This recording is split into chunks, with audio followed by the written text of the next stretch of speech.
Simple is not always easy, but simple means that this is what I found. It means people will actually stick to it long term as well. Because once you start to overcomplicate things, people then find it difficult to stick with it. Clarity creates confidence. And when you have that clarity individually and collectively, it just makes things so simple. And that's where the flow comes from, is because it's like, a situation, issue, problem, opportunity comes up. It's like, where does this sit? Over there. Oh, okay, cool. Off you go. It's yours. Take ownership.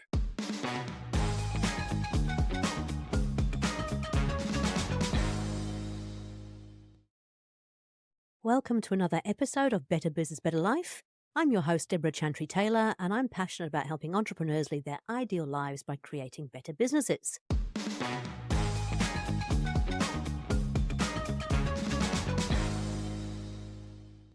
I'm a certified EOS implementer, an FBA accredited family business advisor, and a business owner myself with several business interests. I work with established business owners and their leadership teams to help them live their ideal entrepreneurial life using EOS, the Entrepreneurial Operating System. Now, today's guest is a fellow EOS implementer. He is my brother from another mother, and I always enjoy our conversations in this room. So I'm really pleased to introduce again Adam Harris, who is not only an EOS implementer around the world, but also the founder of Frank and Fearless. And he moved his entire family to come and live in New Zealand to live the nomadic lifestyle. Today, I'm going to pose some of the more controversial questions to Adam about EOS, some things I've heard through the various people that I work with. And we're going to get him to answer those and see how he comes. And of course, I'll jump in as I always do to help as well. Welcome to the show, Adam. Great to have you back here in the studio again. It feels like the broom cupboard, which is great. I love it. It is. For those of you who don't know, we're in my podcast room today. It was an old office that we converted into a storage room, which then became a podcast room, which now kind of has a hybrid function of being a broom cupboard, a podcast room, and also our storage center. So anyway, but it's nice and warm. It's nice and cozy. We're going to have some fun. So I have got a whole range of questions that I often get asked about EOS, and some of them are a little bit controversial, but I think that's going to be fun. So before we get started, why don't you just remind people about your journey to become an EOS implementer? Yeah, so I used to be a Vistage chair back in the UK. One of my members came across Traction, this is going back probably 8 years ago, and said, Adam, we'd love some help to implement this. And me being somebody that likes helping and saying yes, got into it, fell in love with the whole aspect of EOS. Two things majorly for me was the simplicity of it, but actually more importantly, the ability to be able to cascade through an organization. Seen a lot of kind of strategic opportunities and frameworks, etc. That's what I kind of loved about EOS. And as I kind of went through and helped starting more organizations, we then started implementing it within our own family business. And myself and my wife decided that our 10-year vision was to live nomadically. One of the things we say within EOS is be careful what you wish for. And then all of a sudden, within the space of about 18 months, we're uprooting the whole family, moving across to New Zealand, down to Taranaki, and living our true EOS life. Fantastic. I must admit, I think you and I have similar kind of stories in terms of the whole EOS thing. We've both been coaching for a long time, both been doing a lot of work with businesses. And when I came across the EOS framework, what I loved was it was exactly that. It was a framework, right? It was just a structure that could actually put a little bit of rigidity around it without taking away the true entrepreneurial spirit. Yeah, I think the other thing for me is and I was speaking with a client last week about this, is that where do business leaders or employees learn about how to run or be within a business? And either it's come from an academic perspective or from previous organizations, but everybody comes around the leadership table and everybody's kind of got a different flavor and a different sense. So actually for me, what then becomes really important is that picking one framework or methodology that you could all adhere to, so it ensures that you're all working under the same guises and rules and framework. One voice, one system, all that stuff. Perfect. Okay, cool. So when did you actually join the EOS? I mean, you've been using EOS for a long, long time, but you joined the EOS community. I was using EOS through Basecamp, which is kind of like a hybrid piece, for a number of years. But upon moving to New Zealand, I became an EOS implementer 2.5 years ago now. Fantastic. Okay. Right. Okay. So let's get into some of these questions. So I know. So the first one I think is really cool. Is EOS too rigid for creative or fast-paced industries? Oh, That's a great question. Yes, however. So as EOS implementers, when we're engaged with organizations, we know that it's a proven process. And actually, by going through the proven process is going to give you the results. Often, and I'm sure you have this all the time, is, yeah, we like that, and that, but actually this bit doesn't really work for us. And then as soon as you start kind of changing and manipulating and moving away, I think there's probably a room for maybe 10%.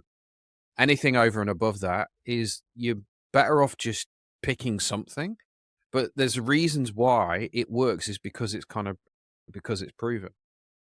If you're not able to have the creativity that you're desiring, craving, then I'd be saying process it as an issue and go, what's actually the issue underneath the issue that is meaning that you're not able to do what it is that you kind of need to do? Because at the end of the day, following a framework and a methodology like EOS or any of the others that are out there, that's going to give you the cadence and the discipline and the consistency as a collective to be able to do what you need to do, and then give you free license to be creative in other different areas. So it's kind of, for me, is a case of what's the real issue as to what is not allowing you to do. Yeah. And I think you're absolutely right. I think EOS provides the framework for kind of making things run more smoothly, more effectively, more efficiently. So in actual fact, you should have more time to be creative. And I've introduced EOS into a couple of advertising agencies, and their real fear was, but we're creative. This is going to stifle our creativity. And it does exactly the opposite once you start to implement it, because it is just a framework. This is the thing I always say to people. I describe it as we're giving you the foundations and probably even the wooden frames of the outside of the house. But the way that you decide to put the walls, where you put them, what size the rooms are, what decorations you use, what kind of taps, whatever it might be, that all comes down to your business. So it's just the framework that's put there, and it's designed to help run the business side of it. It's not designed for your creativity part, which is what you deliver as a service to the client. Yeah, and by having the regularity and the consistency of meetings, and the accountability and the check-ins, etc., actually should create more space to then allow you to kind of go, okay, look, I know that these are the meetings I need to be in. This is the role and the accountabilities that I've got. Right, the rest of the time, hey, crack on, do what you need to do, be as creative as you want. And I think the whole fast-paced thing is really interesting as well, because people are like, "Well, that's going to slow us down if we have all these meetings." I guarantee right now most people are having more meetings than they need to have. And what I loved about EOS was that level 10 meeting structure, which actually brings everything down. So in theory, provided you're not wearing multiple hats, you are in 2 meetings at most in a week. And it's amazing how you look at all the ad hoc meetings, the stuff that goes on. "Oh, can I just grab you for a minute? Can we just go through this? Can we just do that?" That takes up so much of your creative brain space. Whereas if you know you've got these meetings that you're attending and you're going to deal with stuff there, it actually frees the brain for the rest of the time. Completely agree. Yeah. Cool. Okay, brilliant. We've got that one now then. So no, it's not too rigid, but it does take some work. I think that's the important thing to recognize. It's not a magic silver bullet, and it does require some commitment to actually do that. And I've observed over the years that I often feel that it's often the right thing for a lot of people, but it's a case of, are they themselves, or as a leadership team or as a business, is it the right time? And it is tough. You're going to have to break a few eggs along the way. There's going to be some challenging conversations. More often than not, that's stimulated by somebody like you and I. But are you prepared to do the work that needs to be done, knowing that actually you've kind of got to take probably 2 or 3 steps back to then be able to move forward consistently and at some pace to gain the traction that you want to grow the organization? I know that I use it when one of my advertising agencies is growing really, really quickly. They went from being 9 people, in the space of 12 months, went to 27 people. And so EOS actually stopped the wheels from falling off throughout that growth period. Because I think you need some kind, when you're going that fast and things are really growing that fast, you need something that provides consistency. Yeah, and you've just reminded me, I've worked with a marketing agency, and one of the interesting things that happened there is that the head of creative was the person that was originally responsible for kind of like the sales. And actually going through the process, actually what became clear is that there needed to be somebody else just that was accountable. It wasn't necessarily that they were the one that was doing all the work, but actually being accountable to the rest of the leadership team meant that there was accountability and the pushing and the prodding and the poking and the consistency to go, hey, are you doing what you said you were going to be doing? I need to check in on you to make sure that we are absolutely delivering on what we want to do. Okay, let's try the next one. So, what do you think about the criticism that EOS can stifle entrepreneurial innovation by focusing too much on structure and discipline? Ooh, these ones are good. Look, I've worked with business owners, chief execs, entrepreneurs for the last kind of 20 years. I would say there's probably 1 to 3% which are completely off the wall. People that are in the mold of kind of an Elon Musk, who they're just complete outliers, and they are always going to do things their own way anyway. And implementing something like EOS is probably not going to work because they're so tunnel vision and tunnel focused. Their ability to be able to see things that other people can't. They're almost dragging people along, and the energy and the enthusiasm that comes from that entrepreneur is just going to take them kind of fully the way there. However, the 97% of others are not in that camp. They haven't got the ability and the consistency to bring the organization with. So or something like EOS gives the framework and the methodology to allow the consistency and allow the entrepreneur to do the role that they were born to do. You know, be in the space that they need to be in from kind of the reporting and the detail. And I'm a visionary, so I completely understand to then allow that most of the time you're just then, do the work that you're born to do and shine. So actually, kind of that small amount of checking in and paperwork and boring stuff and meetings and conversations needs to happen, but it's done in a concise space to allow the rest of the time to kind of be able to shine and flourish and grow. Mhm. And I think you're right. I mean, I think the thing I liked about EOS when I first came across it was this whole concept of visionary versus integrator. And I think that often when we start our businesses, we can wear both of those hats because we have to, but it's not our natural disposition.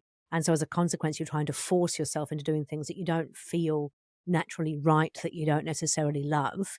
And so structure actually frees you because structure says, hey, there is an opportunity to have a role called a visionary where they are able to do big picture, big relationships, push the industry forward, big culture stuff, but not get involved in the day-to-day management of the business and the details and the managing of people, the difficult conversations. That's the integrator role. And so structure actually provides freedom because then you go, phew, I can let go of all of that and just focus up here. And it's great for me as a visionary because I really don't. I mean this in the nicest possible way. I really don't care what's going on a day-to-day basis, but I know that for 90 minutes once a week, that's the time that I can get that sense check. But actually, others need certain stuff from me, so they're able to kind of be bringing and having conversations, and it just allows me to kind of decompartmentalize in my brain and kind of going, right, I need to be present for them because they need this as much as I need it, but I'm not going to get distracted at other points during the week. Oh, Adam, have you got 5 minutes here? Oh, can I just have a conversation on the phone? It's like, no, you're messing with my head. And in order for me to be a visionary, I need to be able to be in space to think and have those creative moments. So the accountability chart is a tool here that really helps. The accountability chart and the level 10 meetings, I think, are the two things that really help with this, is that they provide that structure that actually helps define those roles. So in theory, everybody can actually be working in their unique ability, God-given talent, whatever you want to call it, and they are up there doing the stuff that they love, that they're really great at, which of course adds the most value to the business as well. And I think there's a side thing on this, which is also about the appreciation and respect and empathy of others. So when you have the clarity on the accountability chart and you're having the consistency of meetings, it allows you to understand that I can't do what I do unless I've got other people. And what I've seen in some organizations is that there's kind of like the default, which is, oh, sales don't understand what finance does, and finance don't understand what operations does. It's like, okay, now it's there on one piece of paper. I can see and I might not necessarily want to do it, but at least I understand, which is going to give me the permission to kind of be more empathetic and being able to know that if we work in silos and we don't come together, we're just kind of, pissing in the wind. So having that ability to know and understand, for me, is really important. And actually, you make a really good point because it also, I've seen it a lot with particularly family businesses where there's a husband and wife working together or a mother and a father and the sons and daughters working together. when you start to define those roles really clearly, they do get to understand what the other person is doing. And suddenly it becomes not personal, as in you're being my annoying husband again, who's, holding me back, whatever the thing is. Actually, you're being an integrator, and an integrator's role is that. So it becomes a role thing rather than a person thing. And people start to understand more what those roles are. Because if you think about a traditional organizational structure, or organizational chart, whatever it's called, all it just says is finance, and Mary is in charge of finance. It doesn't actually tell you what finance does. And when you start spelling it out in the accountability chart, even if you don't enjoy finance, you can go, oh, God, I hadn't thought about that. They do the legal side, they do the governance side, they do the, all this. Same with sales, same with marketing, same with operations. I think it gives a much better understanding of what people actually do. Phrase that comes to mind is clarity creates confidence. And when you have that clarity individually and collectively, it just makes things so simple. And, and that's where the flow comes from, is because it's like, a situation, issue, problem, opportunity comes up. It's like, where does this sit? Over there. Oh, okay, cool. Off you go. It's yours. Take ownership. Yeah. Okay, great. So it's going to stifle entrepreneurial innovation. In fact, it's going to give you structure and discipline to free you up to do more of that entrepreneurial stuff. Okay, this is one I hear a lot, and it's the kind of the cookie cutter thing. It's like, do you think EOS oversimplifies complex business issues? And what are the risks of applying a one-size-fits-all approach? Look, it kind of goes back to something I said earlier, is that when you go into an organization, each of the individuals, let's start with the leadership team first, but each of the individuals will have learnt and developed behaviors, systems, processes from all different walks of life. So if you don't have a defined way of doing things, and EOS is one, if you don't have that definition, then what actually happens is that you, in theory, inadvertently and subconsciously, you're fighting against kind of expectation, because we don't have clarity. It's like you're doing things one way, I'm trying to do things another way, and actually we haven't defined exactly what's our way of working. So when you pick something that is going to be consistent, first and foremost in the leadership team, but then second of all, then throughout the rest of the organization, it's like, well, we all know the blueprint for how we're going to row the boat. And if somebody or a team deviates off, we can see the deviation, and then we're able to kind of correct, either self-correct, or actually within the space of 7 days or 90 days, somebody else is then going to be able to go, oh, well, hang on a second, I think we're veering off. So you're just really making sure that you're all aligned and you're working in the same way. Well, I'd say I think I get asked this a lot. It's like, oh, EOS is so simple, and it's sort of this cookie cutter, and you're taking the same approach to everybody. But as I said in the beginning, it's not. It's a framework, and the different business challenges, the unique parts of business, can still come to light, but just using the framework to give, as you said, that consistency, that discipline, that common language, that common direction, making sure we're rowing in the same direction. So I don't think, simple is not always easy, but simple means that this is what I found. It means people will actually stick to it long term as well. Because once you start to overcomplicate things, I think people then find it difficult to stick with it. And I use an example, like I love the Scaling Up and the Rockefeller Habits, right? It's so great. And it's based on all this research, as is Good to Great. All those books are all amazing, but they're actually quite difficult to think about having to put all of that into your business. And so EOS to me was like a simplified framework that takes all those amazingly great ideas and puts into something that anybody can grasp quite simply at a leadership team level, a management level, at a shop floor level, and go, okay, this makes sense. So for me, it's just the simple part of it. Yeah. And, having worked with CEOs a lot over the last 15, 20 years, I agree with you. There's a lot of strategic tools out there which are absolutely fantastic for leadership teams, sometimes the next level or the third level down.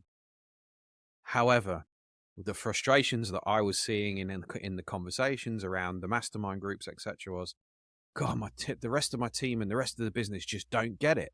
And the reason is because it's overcomplicated. Now, if you're an intellectual and you've studied and you've done all those bits and pieces, then the chances are you're going to be able to pick it up, because the language, the terminology, the essence of what it is going to make some level of sense, or you're going to be able to understand it fairly quickly. But what doesn't happen is this ability to be able to cascade all the way through down the whole organization. And that's where EOS's simplicity, really does work. I think there's a really important thing to say is if you're listening to this and you're in an organization and you believe that things are working, don't change it.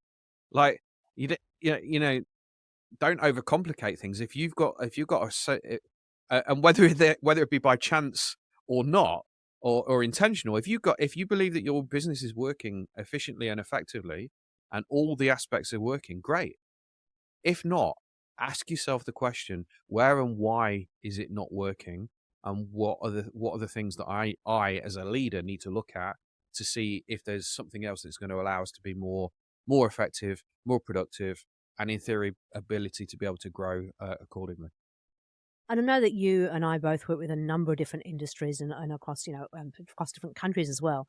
I mean, I've worked with people who are doing metal recycling, people who are pulling potatoes out of the ground, right the way through to people who are doing high level strategic IT consulting. And I think what's great about the US framework, like you said, it actually helps to translate what the leadership team is trying to achieve into something that is meaningful for even the person who is picking the potato out of the ground or sorting through the metal recycling on the ground.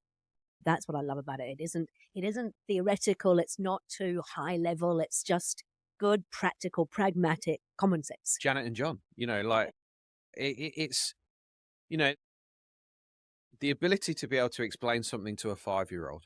Like I've shared EOS with my two daughters who are 16 and 12, and they get it and understand it.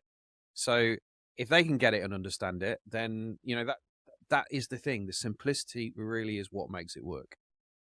Perfect. I think we've got that one sorted. Okay, we've got a few more here. How do you respond to leaders who claim EOS can push for short-term results at the cost of a long-term vision?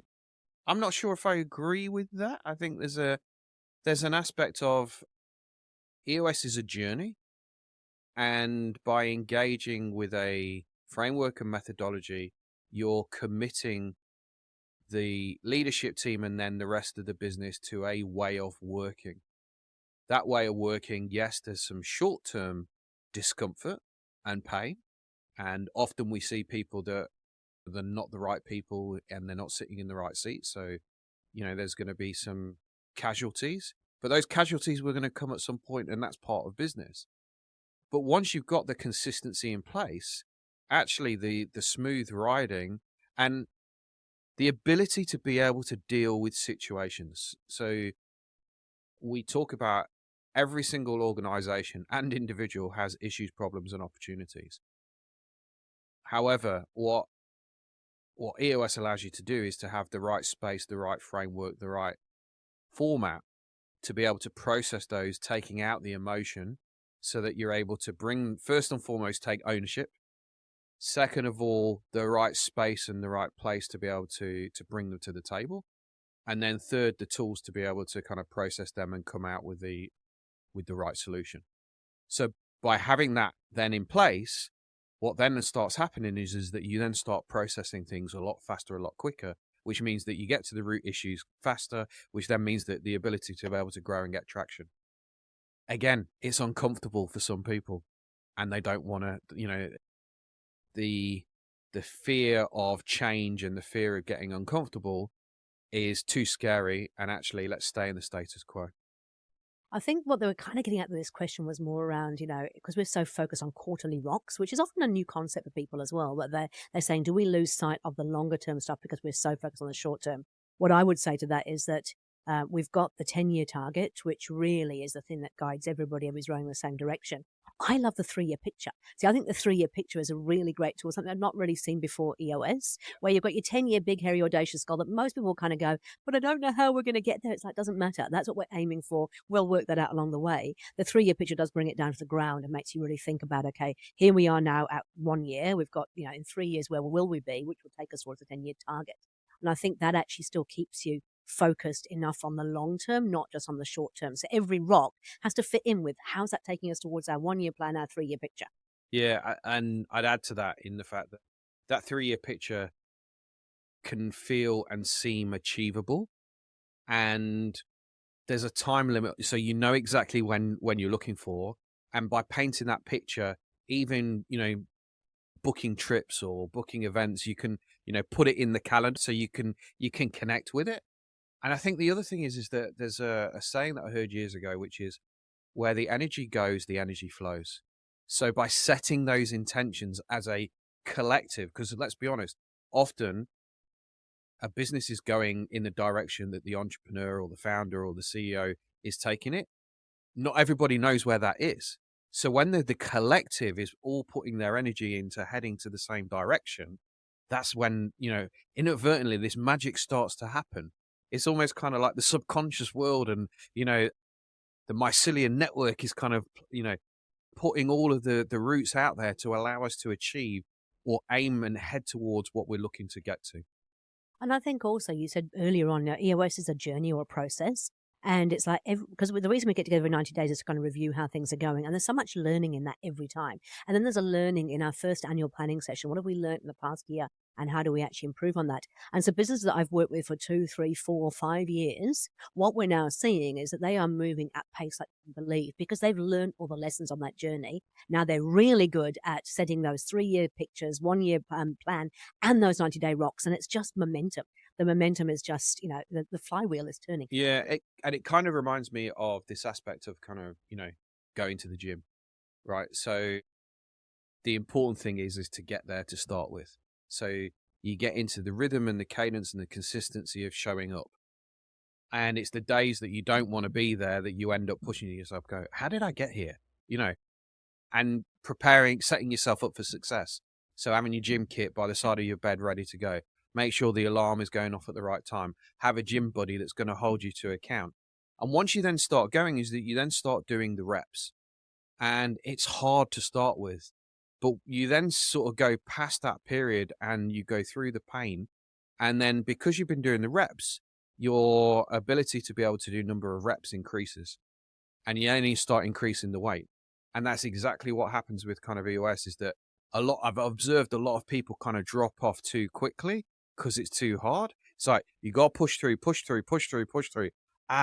Now we're just into that flywheel is now going. We've got the consistency and we're now getting the results that we wanted to do.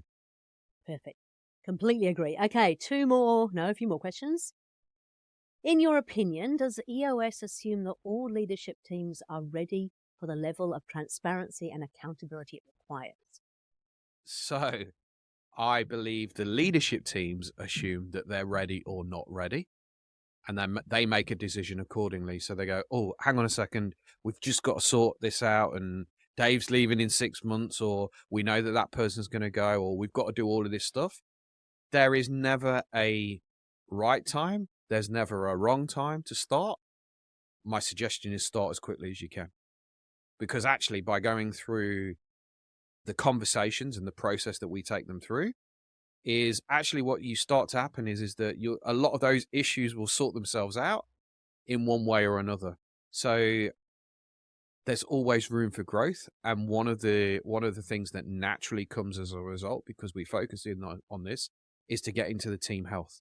Yeah, and I was just thinking the same thing. I think that I don't think anybody's ever ready for quite the level of transparency that EOS kind of forces upon you, but you have to start somewhere. And I think that because it is a process and a journey, and we talk about, it's up to 2 years where you really get this thing kind of nailed.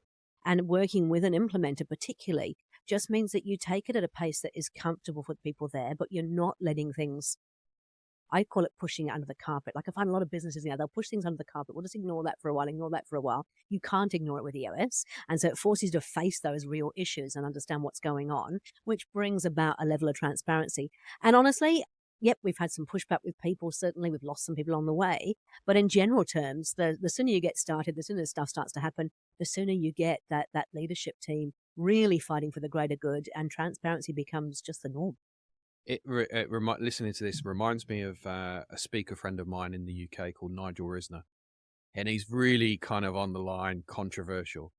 And he used to come into my mastermind groups. And he'd ask people about their underperformers. It's like, why are you putting up with this? Oh, well, I think they're going to change. He's like, okay, get your wallet out now. And he'd literally pull 10, 20, 50 quid out of the wallet and go, by enabling them, they're costing you money and they're stealing from you. So how long are you prepared to put up with this for? Go outside now, ring your HR department and make the change that needs to be done. And people are like, oh yeah. It's like, we know what we need to do. But sometimes it's those, it's the people issues a lot of the times that are the really challenging part, because either, we've got long-standing relationships with them, there's high levels of empathy, they've been with us for a long time. Or we're scared. It's a fear thing. Yeah.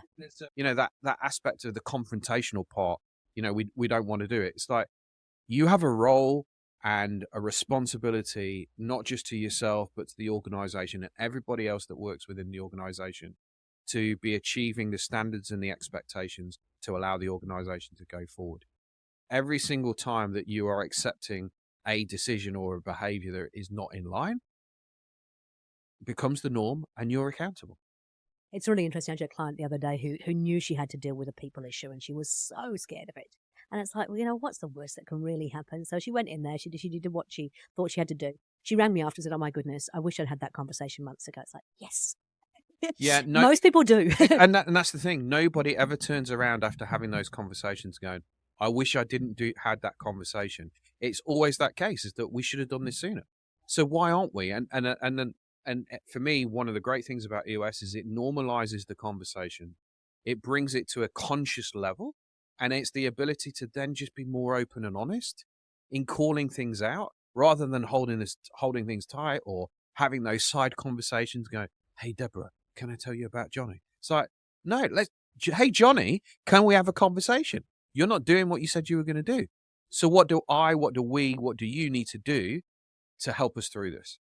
I had another client who they'd lost 8 people because of one staff member. And it was like, and I think that the owner knew this, and I think all the leadership team knew it as well, but they'd never actually had the conversation.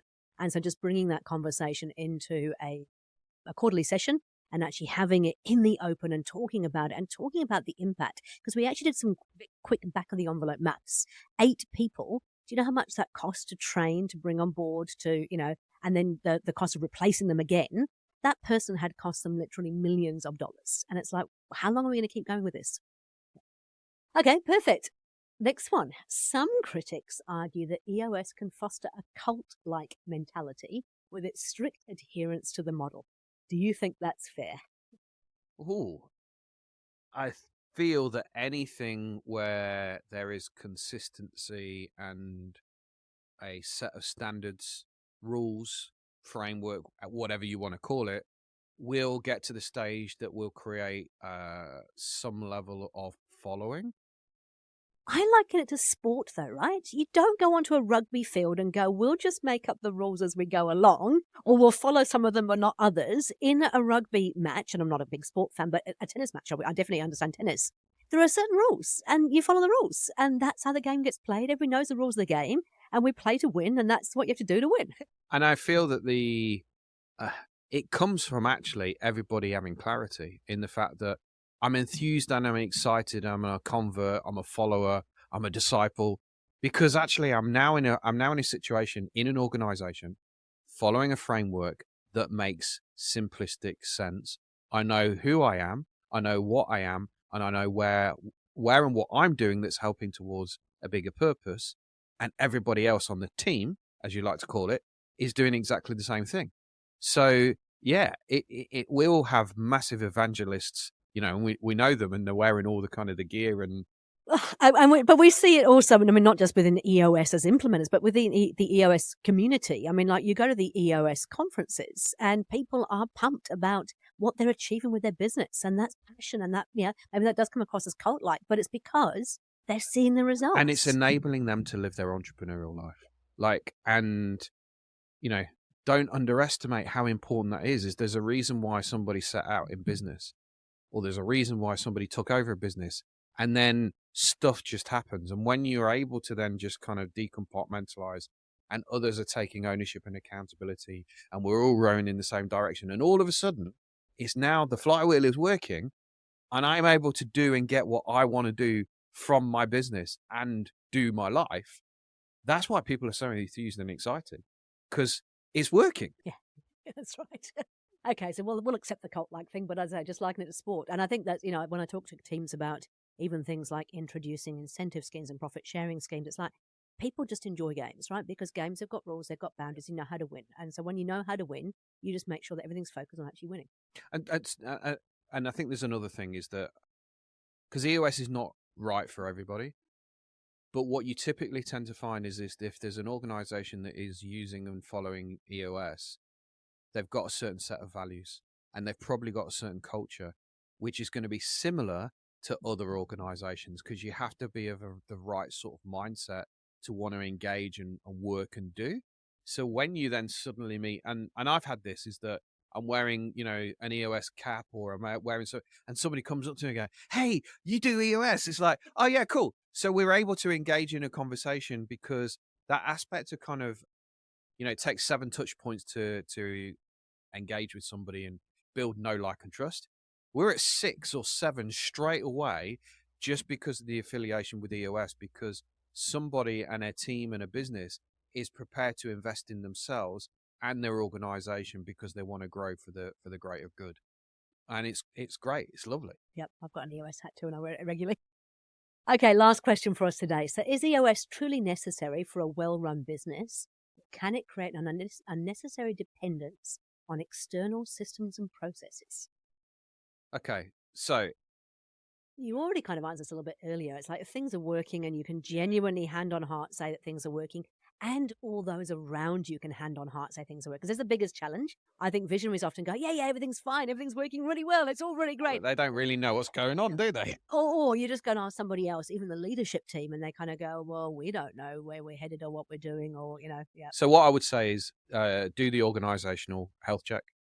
If you're scoring over 75, 80, 85%, not just you, the rest of the leadership team and potentially the wider business, if you're having those sort of scores, whatever you've got is probably working, right?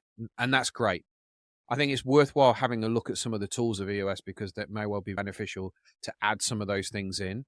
Yep, that you're maybe not doing.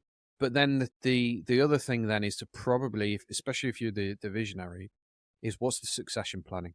Okay, so it may well be the case that it's being really well run because of me as the visionary. That's great. What's my or our succession? If I was to take or step out of the organization, is it going to continue to work? And if the answer is yes, well done to you, because you're probably in the top 1 to 2%. If you've got some question marks, then just explore and look. And the chances are, if you've already got to that stage, your inquisitive, intuitive nature will mean that you will pick something up by just going through the process of having a little bit more of a look. Yeah. And I think one of the things I want to make a point of here is that organizational check is a great tool, and it really does give you some insight into what's working, what's not working. But I think it's important that you do actually get other people to. It's like doing a 360 feedback in terms of performance reviews. It's like at the end of the day, we sometimes, particularly as visionaries, we have an idea of where things are at, which doesn't necessarily match in with where everybody else thinks it's at. The glass 3/4 or 9/10 full. Yeah, exactly. And actually, it's really interesting. One of the things that I've found as I work through with, I think I've done sort of 60 odd businesses through EOS so far, is like, it's a scorecard thing that's really fascinating for me, because the visionaries want to push the scorecard measurables really high. And when they don't hit them, they kind of go, oh, it's okay, because we will get there. But they forget that for most mere mortals, when you don't hit that scorecard several times in a row, it starts to become demotivating, because you actually go, we're dreaming. We're never going to get there. This is impossible. Why do we have this number there? And so sometimes we have to look, be really confident that the way that we see things may not be the way that people see things. And so as a visionary, I would just say, yes, please do the organizational checkup. It's a great tool to do, but do get somebody else in your team to do it and have a look and just see if they actually truly are on the same page as you.